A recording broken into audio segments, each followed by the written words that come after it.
loolu dina jafe de waa moral nag dina tubaab dina ëpp.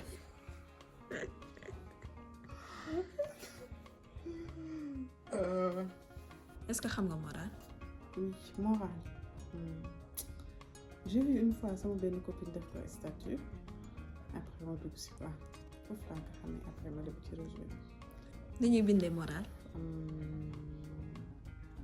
Comme nous après ñu def tirer def je pense waa moral c'est comme ça. Ok.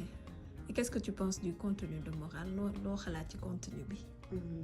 nag bi ma duggee ci réseau yi je me suis dit waaw li ma njëkk a attiré mooy design bi rafetaay bi mais après ñuy déglu conseils yi nga xam ne ñu ngi koy jox waajur yi nga xam ne ñu ngi nekk ci biir kër yi